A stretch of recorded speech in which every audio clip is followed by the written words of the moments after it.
کہ حضرت عثمان غنی رضی اللہ تعالیٰ عنہ آپ اتنے اچھے داماد تھے رسول کریم صلی اللہ علیہ وسلم کے. آپ بیٹھے ہوئے بیٹیوں والے دعا کرو کہ اللہ تعالیٰ بیٹیوں کو نصیب اچھے کرے.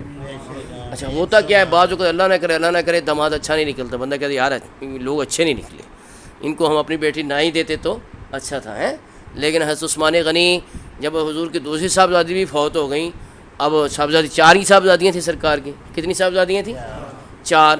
بڑی حضرت زینب تھیں, پھر رقیہ ام کلثوم, یہ 2 حضرت عثمان غنی کے نکاح میں آئیں, اور حضرت فاطمہ الزہرا دلیل مرزا شیر خدا مشکل کشا رضی اللہ عنہ کے نکاح میں آئیں. تو حضور اکرم صلی اللہ علیہ وسلم کو ان پر اتنا اعتبار, اتنا اعتماد, اتنی خوشی, اور ان کے کریکٹر سے, ان کے بیہیویئر سے اس قدر مطمئن تھے کہ تاریخ الخلفاء میں امام جلال الدین سیوطی نے یہ روایت کیا ہے کہ سرکار دو عالم صلی اللہ علیہ وسلم فرمایا کہ اگر میری 40 بیٹیاں ہوتیں اور وہ فوت ہو جاتی تو یکے بعد دیگرے میں عثمان کے نکاح میں دیتا چلا. اس قدر انہوں نے حضور کو خوش کیا ہے, ایسا ان کا بیہیویئر تھا, ایسا ان کا کردار تھا. تو اس میں دامادوں کے لیے بھی سبق ہے کہ وہ سسر کو سمجھیں کہ یہ ان کا باپ ہے, کیونکہ حدیث پاک میں ہے سرکار دو عالم صلی اللہ علیہ وسلم فرمایا تمہارے 3 باپ ہیں, ایک وہ جس نے تمہیں جنم دیا, دوسرا وہ جس نے تمہیں بیٹی دی, اور تیسرا وہ جس نے تمہیں پڑھایا ہے. یعنی یہ 3 تمہارے باپ ہیں, استاد بھی باپ ہے, سسر بھی باپ ہے, اور جو والد ہے وہ تو باپ ہے ہی. تو اس سے ان کی رسپیکٹ ایسے ہی کرو جیسے باپ کی جاتی ہے. یہ حضور اکرم صلی اللہ علیہ وسلم کی حدیث پاک میں. اور یہ اگر ہمارے لوگوں کو یاد ہو تو بہت سارے خانگی جھگڑے جو ہیں, جو فیملی کی لڑائیاں ہیں, ان کا بہت بڑا یہ سلوشن مل رہا ہے کہ اگر پہلے سے وہ رسپیکٹ کرے, اپنی ساس کو ماں سمجھے, دونوں طرف, یعنی جو لڑکی ہے بہو ہے وہ اپنی ساس کو ماں سمجھے, سسر کو باپ سمجھے, جو لڑکا ہے وہ اپنی ساس کو ماں سمجھے, سسر کو باپ سمجھے. جب وہ رسپیکٹ دے گا تو بہت سارے مسائل حل ہو جائیں گے. لیکن یہ ہمیں پڑھایا ہی نہیں جا رہا ہے, یہ ہمیں سکھایا ہی نہیں جا رہا ہے. حضرت عثمان غنی کا ذکر ہوتا تو لوگوں کو پتہ چلتا ہے کہ یہ کتنی زبردست مثال ہے. رسول کریم صلی اللہ علیہ وسلم بحیثیت سسر ان سے کس قدر خوش تھے, کتنے مطمئن تھے. اس میں کتنا بڑا سبق ہے, کتنا بڑا لیسن اور کتنا بڑا جو ہے میسج ہے. باہر طور میں یہ عرض کر رہا ہوں میرے دوستوں اور بزرگوں, حضرت عثمان غنی رضی اللہ تعالیٰ عنہ کی شہادت کی خبر حضور صلی اللہ علیہ وسلم پہلے ہی دیتی تھی. یہ بخاری میں ہے. کہاں پر ہے؟ Bukhari, one of the 6 authentic books of حدیث. مسلم میں one of the 6 authentic books of حدیث. ابو داود میں ہے, نسائی میں ہے, ابن ماجہ میں ہے, موطا میں ہے, مسند میں ہے. بے شمار کتابوں میں یہ حدیث ہے جو اب میں پڑھنے والا ہوں کہ رسول کریم صلی اللہ علیہ وسلم احد پہاڑ پر تشریف لے گئے, اور احد پہاڑ میں عبارت جو ہے وہ یہ کہ زلزلہ آ گیا اس کو, لیکن محبت والے کہتے ہیں کہ وہ وجد میں آ گئی, کیونکہ حضور نے پہلے فرمایا ہوا کہ احد پہاڑ ہم سے پیار کرتے ہیں, ہم اس سے پیار کرتے ہیں. تو وہ ہلنے لگ گیا تو حضور نے ٹھوکر ماری اور فرمایا اثبت احد. یہ حدیث کے الفاظ ہیں, ٹھوکر مار کے. دنیا میں کوئی ایسا آلہ ہے جو زلزلے کو روک دے؟ نہیں روک سکتا, کوئی نہیں روک سکتا. تو اعلیٰ حضرت وجد میں آگے کہتے ہیں ایک ٹھوکر سے احد کا زلزلہ جاتا رہا, ایک ٹھوکر سے احد کا زلزلہ جاتا رہا, رکھتی ہے کتنا وقار اللہ اکبر ایڑیاں.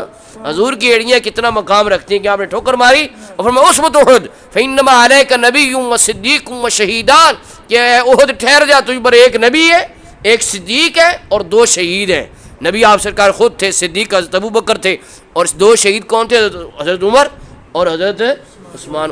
آپ خدا کو گواہ بنا کے بتائیں کہ کوئی دنیا میں ایسا بندہ ہے جس کو خبر ہو کہ میری موت کیسے واقع ہوگی؟ میں ہارٹ اٹیک سے مروں گا, میں کڈنی فیلئر سے مروں گا, میں کرونا سے مروں گا, ڈینگی سے مروں گا, اللہ معاف فرمائے کہ ایکسیڈنٹ سے مروں گا. کسی کو پتہ ہے؟ کوئی سائنسدان بتایا کہ جی میں نے پتہ چلا لیا کہ میری موت ایسے واقع ہونی ہے؟ نہیں بتا سکتا. لیکن حضور اکرم صلی اللہ علیہ وسلم کے علم غیب پر قربان جائیں کہ آپ نے پہلے ہی بتا دیا کہ یہ جو میرے 2 صحابی ہیں حضرت عمر اور حضرت عثمان, یہ شہید ہوں گے. یہ کیا ہوں گے؟ شہید ہوں گے. اعلیٰ حضرت کہتے ہیں یعنی عثمان صاحب کمی سے ہدا, اللہ پوشے شہادت پہ لاکھوں سلام. اللہ پوشے شہادت پہ لاکھوں سلام. تو وہ بلوائی تھے, ہر دور میں مخالف رہے ہیں, اپوزیشن ہر دور میں رہی ہے. تو وہ دور حضرت عثمان غنی کی اپوزیشن تھی. وہ جھگڑا کس بات کا تھا کہ جی ہمیں کیوں نہیں گورنر بنایا, وہ مخالف ہو گئے. معلوم وہ عہدہ ہمیشہ سے ہی باعث نظر رہا ہے. یہ عہدے کی جنگ نہیں ہو رہی جس میں تمام آپ دیکھ رہے ہیں کہ مورل ویلیوز کو بالائے طاق رکھ دیا ہے نا, کہ بظاہر کسی کے پاس MBBS کی ڈگری ہے, کسی کے پاس PhD کی ڈگری ہے, کسی کے پاس. یہ قومی اسمبلی میں آئے روز جوتم پہ زار نہیں ہو رہی دنیا, حالانکہ یہ قوم کے لیے ایک حساب سے رہنما ہے. لیکن ایک بندہ کہتا ہے کہ گالیاں دینا پنجاب کا کلچر ہے.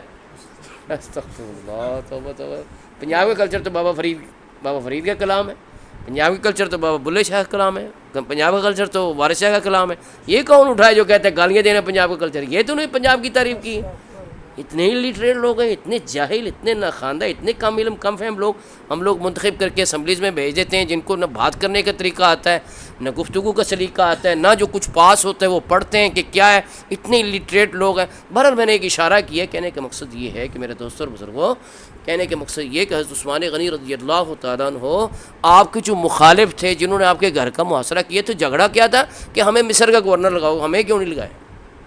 تو حضرت علی شیر خدا حاضر ہوئے کہنے لگے یا حضرت یہ چند تو لوگ ہیں، تو ان کو ہم ایک ہلے سے ہی ہلاک کر دیتے ہیں، کیوں انہوں نے آپ کے گھر کا محاصرہ کیا؟ فرمایا میں اپنی ذات کی خاطر رسول کریم صلی اللہ علیہ وسلم کے شہر مبارک کو مسلمانوں کے خون سے رنگین نہیں کرنا چاہتا۔ یہ بات میں نے آج ریزن بتا دی کہ اصل جھگڑا یہ تھا، انہوں نے محاصرہ کیا ہوا ہے۔ پھر پچھلی دیوار پھلانگ کر آپ کے گھر داخل ہو گئے، 40 دن محاصرہ کیا انہوں نے، اور 40 دن یہ صبر کرنا بڑی بات ہے۔ پانی نہیں جا رہا، کھانا نہیں دے رہے، جو کنواں آپ نے خرید کے وقف کیا تھا اس کا پانی آپ کو نہیں پہنچ رہا، کتنی بڑی بات ہے، صبر ہے۔ حضرت علی شیر خدا اجازت لیتے ہیں کہ جی ہمیں اجازت دیں، ہمیں یہ ہیں کتنے مٹھی بھر ہیں۔ فرمایا نہیں، میں اپنی ذات کی خاطر مسلمانوں کے اندر لڑائی نہیں کرنا چاہتا، اور ابتدا ہم نے نہیں کرنی، ہاں اگر وہ حملہ کر دیں تو پھر دفاع کریں۔ تو دروازے پر پہرا کون دے رہا تھا پتہ ہے؟ حضرت امام حسن پہرا دے رہے تھے، حضرت امام حسین پہرا دے رہے تھے، حضرت عبداللہ بن جعفر پہرا دے رہے تھے، حضرت علی شیر خدا کے بھتیجے ہیں، اور حضرت زینب کے شوہر ہیں حضرت عبداللہ بن جعفر، ان کے بیٹے تھے اونو محمد جو کربلا میں شہید ہوئے تھے، تو یہ بھی پہرا دے رہے تھے۔ لیکن باغیوں نے کیا کیا، وہ منافق قسم کے لوگ تھے نا، وہ سامنے سے آئی نہیں، چھپ کے آئے پیچھے سے، دیوار پھلانگ کر۔ حضرت عثمان غنی کیا کر رہے تھے؟ وہ قرآن پاک پڑھ رہے تھے۔ کیا پڑھ رہے تھے؟ حدیث پاک ہے بندہ جو کام کرتا ہوا فوت ہوگا نا، وہی کام کرتا ہوا اٹھے گا۔ اس لیے کیا گیا، گناہ سے بچو، اگر یہ کرتے کرتے مر گئے تو کیا کل کیا ساری دنیا کے سامنے گناہ کرتے اٹھو گے تو کتنے شرمندگی کا باعث ہوگا۔ اور اسی لیے لوگ دعا کرتے ہیں کہ سجدے کی حالت میں فوت ہو جائیں تو کتنا مزہ آئے گا، سجدے کی حالت میں ہماری روح قبض ہو جائے گی تو کتنا مزہ آئے گا۔ ہاں جی، تو عثمان غنی رضی اللہ عنہ قرآن پاک پڑھ رہے تھے، وہ باغی آ گئے، انہوں نے آپ کی داڑھی پکڑ لی اور خنجر جو ہے آپ کے القوم پہ رکھ دیا، تو آپ نے ان کو نظر اٹھا کر بھی نہیں دیکھا، آپ قرآن پاک پڑھتے رہے۔ باغیوں میں سے کچھ لوگ کہ ہاتھ کانپنے لگ گئے کہ یہ شخص جو ہے موت سے اس قدر بے خوف ہے کہ ہم نے اس کی داڑھی پکڑ لی ہے اور اس کے القوم پہ خنجر رکھ دیا ہے، اس کے باوجود قرآن پاک پڑھی جا رہا ہے، یہ تو اللہ کا خاص بندہ ہے، ہم تو بھئی اس کام میں شامل نہیں ہوتے۔ وہ چھوڑ کے چلے گئے۔ وہ ایک بدبخت تھا جس نے کہا کہ نہیں یہ کام پورا کر رہے ہیں، ہم دیوار پھلانگ کے آئے ہیں، تو اس نے گردن پہ خنجر چلانا شروع کیا، تو آپ کے خون کا پہلا قطرہ جو قرآن پاک آپ پڑھ رہے تھے اس میں اس آیت پہ گرا، فَسَيَكْفِيكَهُمُ اللَّهُ وَهُوَ السَّمِيعُ الْعَلِيمُ، کہ اللہ ان کے سے بدلہ لینے کے لیے کافی ہے، اللہ ان سے بدلہ لینے کے لیے۔ تو وہ مصحف عثمانی اس وقت بھی استنبول کے توپ کاپی میوزیم میں پڑا ہے، اور اس پہ خون کے وہ نشانات موجود ہیں، اتنی موٹی وہ جلد ہے۔ پرانے دور میں چمڑے کو باریک کر کے صفحہ بناتے تھے، یہ والا صفحہ بہت بعد میں چائنا سے بنا ہے، جو اب صفحہ چلتا ہے نا، اس دور میں وہ صفحہ نہیں تھا، اس دور میں یہ چمڑے کو باریک کوٹ کر کے نا تو صفحہ بناتے تھے، اس وقت اتنی موٹی جلد ہے۔ وہ استنبول کے توپ کاپی میوزیم میں وہ قرآن پاک پڑا ہوا ہے جو حضرت عثمان غنی کے زیر تلاوت تھا۔ تو سبحان اللہ، جو جگہ ہوتی ہے نا وہ بھی گواہی دے گی کہ یہ بندہ فوت ہوتے وقت یہ کام کر رہا تھا۔ تو جو بدر کے شہداء ہیں ان کی شہادت کی گواہی بدر کا میدان دے گا، جو احد کے شہداء ہیں ان کی شہادت کی گواہی احد کا میدان دے گا، لیکن حضرت عثمان غنی کی شہادت کی گواہی اللہ کا قرآن دے گا۔ اور وہ قرآن پاک پڑھتے ہوئے کل قیامت کے دن اٹھیں گے، تو قرآن پاک سے ان کا پیار بھی ظاہر ہو رہا ہے کہ قرآن پاک انہوں نے اتنا پڑھا ہے کہ بوقت شہادت بھی قرآن پاک پڑھ رہے تھے۔ تو ہمیں بھی یہ چاہیے، یہی آرزو تعلیم قرآن عام ہو جائے، ہر ایک پرچم سے اونچا پرچم اسلام ہو جائے۔ تو کہنے کا مقصد یہ ہے کہ حضرت عثمان غنی رضی اللہ تعالیٰ عنہ جام شہادت نوش کر گئے، اور عشق مصطفیٰ صلی اللہ علیہ وسلم اور مدینہ منورہ کے احترام کا ایک سبق پوری دنیا کو دے گئے۔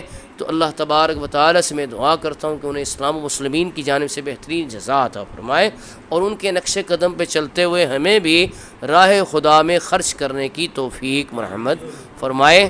پھر میں اعلان کر رہا ہوں کہ 18 ذوالحجہ کمنگ تھرسڈے جو ہے، جو اب جمعرات آ رہی ہے، اس کو حضرت عثمان غنی رضی اللہ عنہ کا یوم شہادت ہے۔ تو یہ ہمارے محسن ہیں۔ حدیث پاک میں جو محسن کا شکر گزار نہیں ہے وہ رب کا بھی شکر گزار نہیں ہے۔ تو آج یہ ذکر کرنے کا مقصد یہ تھا کہ ہم ایک تو شکریہ ادا کریں، دوسرا یہ کہ جو ہمارے مسلمان بھائیوں کو ان کی خدمات کا پتہ نہیں ہے ان کو پتہ چل جائے، تیسرا یہ کہ ہمیں بھی سبق ملے کہ یار ہم نے اسلام کے لیے کیا کیا ہے۔ ان لوگوں نے تو اسلام کی خاطر اتنی قربانیاں پیش کر دی ہیں، تو ہم تو پھر نام کے مسلمان ہیں، ہم نے آج تک اسلام کے لیے کیا کیا ہے؟ جی اسلام کے لیے کام تو یہ ہوتا ہے کہ ہم اچھا لٹریچر خریدتے، پڑھتے، آگے پھیلاتے، اپنی نئی نسل کو عالم دین بناتے، دین پڑھاتے۔ ہاں جی ہم نے بس وہ سمجھ لیا کہ بس ایک محفل کر لی اور بس جناب عالی ہم نے دین کا حق ادا کر دیا۔ دین کا حق یہ ہے کہ ہم دین کے لیے جو ہے وہ وقف ہو جائیں۔